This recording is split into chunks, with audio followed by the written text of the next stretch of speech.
अनिरुद्ध वीर के घर के दरवाजे पर खड़ा हुआ अपने सामने टूटते संवरते वीर को टटोलती हुई आंखों से देखता रहा। उसे लगा कि शायद वीर अपने बचाव में कुछ न कुछ तो कहेगा। अनिरुद्ध पर बिगड़ेगा कि उसने ये सोच भी कैसे लिया कि वीर केसर को चोट इसलिए देना चाहता है क्योंकि केसर के फैसले से उसका दिल दुखा है और ये वार रेशम के लिए नहीं है। वीर अनिरुद्ध का कॉलर पकड़ेगा और उससे कहेगा कि उसकी हिम्मत भी कैसे हुई ये सोचने की कि उसे केसर से प्यार हो सकता है। पर वीर बस अनिरुद्ध को गहरी नजरों से देख रहा था और जो भी वो महसूस कर रहा था उसे वो निगल गया था। दोनों के बीच एक अजीब सा सन्नाटा था जिसे आखिर अनिरुद्ध ने ही तोड़ा। उसने वीर से धीरे से पूछा, क्या हुआ वीर, कुछ कहोगे नहीं कि मैं गलत हूँ और जो मैं सोच रहा हूँ वैसा कुछ भी नहीं है? वीर ने साइड के टेबल से गाड़ी की चाबी उठाई और आराम से अनिरुद्ध के हाथों में थमाते हुए बोला, मैं ऑलरेडी भूल चुका हूँ कि तुमने अभी अभी क्या कहा था अनिरुद्ध, और मेरा मशवरा है कि तुम भी उसे भूल जाओ। मैं केसर के साथ क्या कर रहा हूँ और क्यों कर रहा हूँ ये सिर्फ और सिर्फ मैं जानता हूँ। खैर, तुम निकलो, तुम्हें आज रात तक जैसलमेर पहुँचना है ना, वापस आकर मिलते हैं। तब तक आई एम श्योर कि केसर भी बेटर फील करेगी।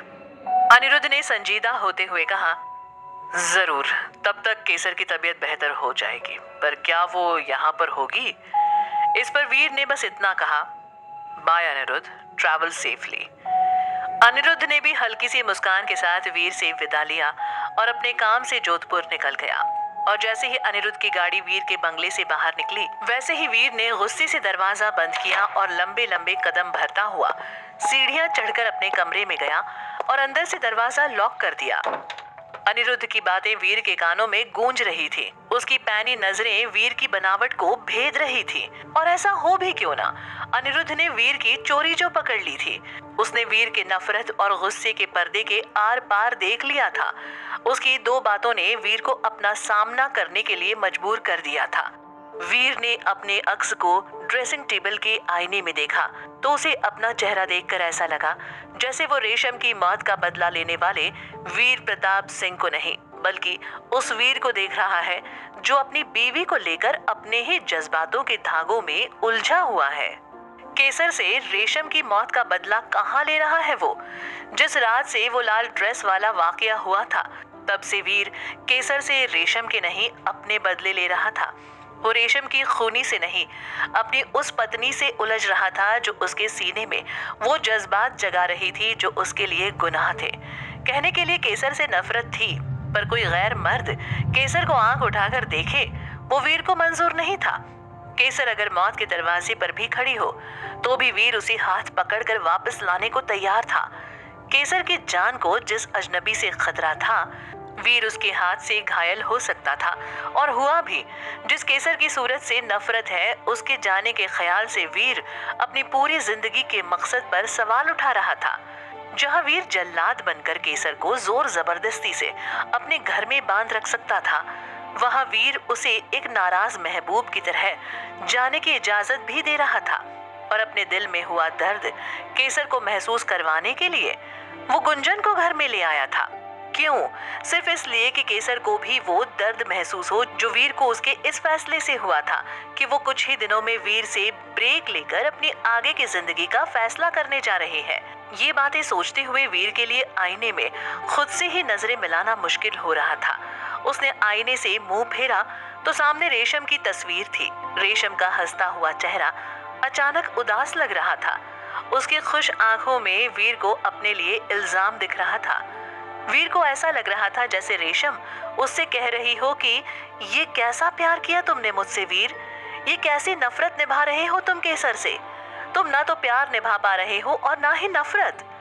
वीर को ऐसा लगने लगा जैसे रेशम की आवाज उसके कानों को भेद कर उसकी आत्मा में उतरकर उसे झंझोड़ रही है।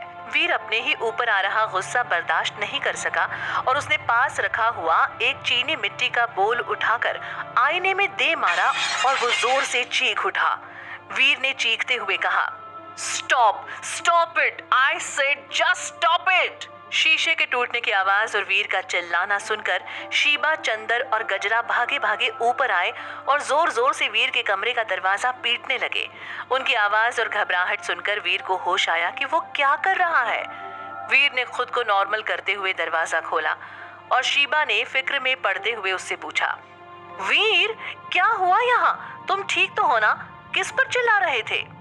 वीर ने एकदम नॉर्मल होते हुए कहा, हाँ ठीक हूँ, ऑफिस से कॉल था, एक प्रोजेक्ट में करोड़ों का नुकसान हो गया है, इसलिए एग्जीक्यूटिव पर चिल्ला रहा था और गुस्से में मैंने शीशा तोड़ दिया। गजरा साफ करो ये सब। गजरा, जी हुक्म, अभी कर देती हूँ, खाना चंदर लगा देगा फिर। शीबा, हाँ ठीक है, चलो वीर हम सब खाना खा लेते हैं, उसके बाद मुझे केसर को दवाई देकर सुलाना भी है, बहुत एग्जॉशन हो गया है उसके लिए। वीर ने रूखी आवाज में कहा, शीबा तुम और केसर खाना खा लो, मेरा मटर पनीर खाने का कोई मूड नहीं। आई गेस मैं अपने लिए आज पिज्जा ऑर्डर कर लूंगा, तुम जाओ। शीबा ने बिगड़ते हुए कहा, तुम इतने अजीब क्यों हो वीर? एक तो खुद गलती की जिसे केसर किसी तरह निगल गई, फिर अपने कमरे में किसी स्टूपिड रीजन से तोड़फोड़ करते हो और अब हमारे साथ खाना खाने में भी तुम्हें इश्यू है। इस पर वीर ने बिफरते हुए कहा, क्योंकि मैं एक नॉर्मल इंसान हूँ शीबा, केसर तुम और अनिरुद्ध की तरह नॉर्मल बिहेव करने की एक्टिंग नहीं कर सकता कि जैसे नीचे कुछ हुआ ही नहीं। गुंजन को लेकर नीचे तुम सबको गुस्से से फट जाना चाहिए था, पर नहीं, तुम सब नॉर्मल थे यार। इसका मतलब मैं क्या समझूं कि मैं जिंदगी में क्या कर रहा हूँ, कहाँ भटक रहा हूँ, तुम सबको इससे कोई फर्क नहीं पड़ता। और केसर, मुझे ताने देने की बजाय ये सोचती तो ज्यादा अच्छा होता कि मैं केसर को घर में क्यों लाया। शीबा ने भड़कते हुए कहा, ऑफ कोर्स, क्यों नहीं, ये भी केसर की गलती है कि वो माइंड रीडर नहीं है। तुम एक काम क्यों नहीं करते वीर? तुम अब इस कमरे से तभी बाहर निकलना जब तुम्हारा ये पारा उतर जाए और तुम्हारा दिमाग ठिकाने आ जाए। अच्छा हुआ कि मैं केसर के साथ आ गई वीर, वरना तुम तो अपने इन अजीब अजीब मूड स्विंग से पता नहीं उसका क्या हाल कर देते। चंदर, सिर्फ मेरा और केसर का खाना लगाओ, बाकी खाना पैक करवाकर इनकी गुंजन मैडम के पास इनके ऑफिस भिजवा देना। और शीबा वीर के कमरे का दरवाजा बंद करके दंदनाते हुए सीढ़ियों से उतरी और अपने कमरे में लौट आई। केसर बस नहाकर बाथरूम से निकली ही थी। उसे बाथरूम में शावर की आवाज में थोड़ा बहुत सुनाई तो दिया था कि ऊपर कुछ गिरा है, पर वो वीर के गुस्सैल ड्रामे की डिटेल्स से अनजान थी। केसर अपने गीले बाल टॉवल से सुखाती हुई बाहर निकली तो उसने देखा कि शीबा बेड पर बैठी हुई गुस्से में उबल रही है और मन ही मन बुदबुदा रही है कि पता नहीं और कितने दिन वीर का ये रवैया सहना पड़ेगा सबको। केसर ने शीबा के पास आकर पूछा कि अचानक क्या हो गया, वीर ने फिर से कुछ कर दिया क्या? शीबा ने अपना मूड ठीक किया और अपनी सहेली के मासूम पर थके हुए चेहरे को सहलाते हुए कहा, वीर तो कुछ न कुछ करता ही रहेगा केसर, पर अभी मेरी ड्यूटी ये है कि तुम जब तक वीर के इस किले में हो मैं तुम्हारा ध्यान रखूं और तुम्हें टाइम पर मेडिसिन दूं। चलो लंच कर लो, फिर तुम्हें दवाई खानी है, 1-2 घंटे रेस्ट करना है और फिर शाम को हमें फिजियोथेरेपिस्ट के पास भी जाना है।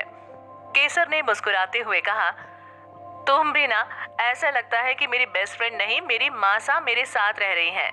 चलो चलकर खाते हैं गुंजन मैडम के मटर पनीर और जीरा आलू।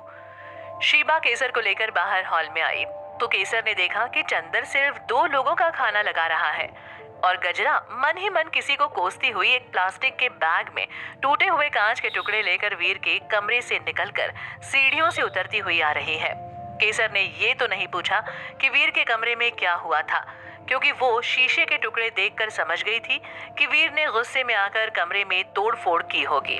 पर उसने डाइनिंग टेबल पर अपनी कुर्सी पर बैठते हुए अपने सुर को नॉर्मल रखते हुए ये जरूर पूछा, चंदर, वीर साहब की प्लेट क्यों नहीं लगाई तुमने? चंदर ने हिचकिचाते हुए कहा, दुल्हन, वो हुकुम ने कहा कि वो ये खाना नहीं खाएंगे, उन्हें आज पिज्जा खाना है और वो भी अपने कमरे में, तो बस इसलिए उनका खाना ना लगाया मैंने। जैसे ही उनका पिज्जा आ जाएगा जाके उनके कमरे में दे आऊंगा, आप और शीबा मैम साहब खाइए ना। केसर ने ये सुनकर कहा, पिज्जा खाएंगे तुम्हारे हुकुम, कोलेस्ट्रॉल आसमान छू रहा है पर हुकुम पिज्जा खाएंगे। ठीक है खाने दो आज, पर आगे से वो ऐसी उल्टी सीधी फरमाइश करें तो सीधे हवेली पर डैड को या मासा को कॉल कर देना। हो सकता है कि आगे जाकर तुम्हें और गजरा को ही वीर की जिम्मेदारी संभालनी पड़े कुछ टाइम के लिए। चंदर ने हैरान होते हुए पूछा, है ये आप क्या कह रही हैं दुल्हन? केसर ने बात टालते हुए कहा, कुछ नहीं, जाओ थोड़ा नींबू का अचार लेकर आओ। चंदर अचार लेने चला गया और केसर खाना खाने लगी। शीबा को केसर के सामान्य हाव भाव पर और जो उसने अभी अभी चंदर से कहा था वो सुनकर हैरानी हुई। केसर कुछ ज्यादा ही नॉर्मल बिहेव कर रही थी। शीबा ने केसर से पूछा, केसर तुम इतने नॉर्मल कैसे हो, और चंदर से तुमने ऐसा क्यों कहा कि आगे जाकर उसे ही वीर का ख्याल रखना है? केसर ने जवाब दिया, क्योंकि मैं खुद को और इस घर को इस बात के लिए तैयार कर रही हूँ कि शायद ये घर जल्द ही मेरे बिना चलेगा। शीबा ने हैरानी से पूछा, क्या? तो तुमने पक्का डिसाइड कर लिया है कि तुम 1 महीने के बाद वसु आंटी के साथ चली जाओगी? केसर जैसे ही शीबा को जवाब देने लगी वैसे ही घर की डोरबेल बजी। गजरा ने जाकर दरवाजा खोला तो सामने केसर के पिता रतन राठौर खड़े थे, संजीदा, नाराज, कड़क। उन्हें देखकर कहीं से नहीं लग रहा था कि वो अपनी बेटी की तबीयत पूछने आए हैं। रतन, जिन्होंने केसर और वीर की शादी के बाद कसम खाई थी कि वो कभी भी केसर की दहलीज पर कदम नहीं रखेंगे, वो आज उसके दरवाजे पर खड़े थे। उन्हें देखकर केसर के होश उड़ गए और शीबा को तो अपनी आंखों पर यकीन ही नहीं हुआ कि केसर के डैड उनके सामने खड़े हैं।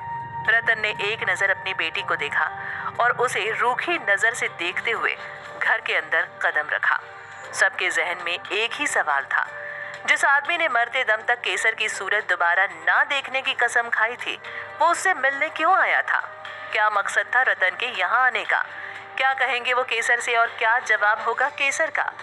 क्या वीर कमरे से बाहर निकलकर रतन के सामने अपनी पत्नी का साथ देगा या दरवाजा बंद कर अपनी नाराज दुनिया में ही बैठा रहेगा? ये जानने के लिए जुड़े रहिए वीर और केसर की कहानी के साथ। रिस्क है बट इश्क है में।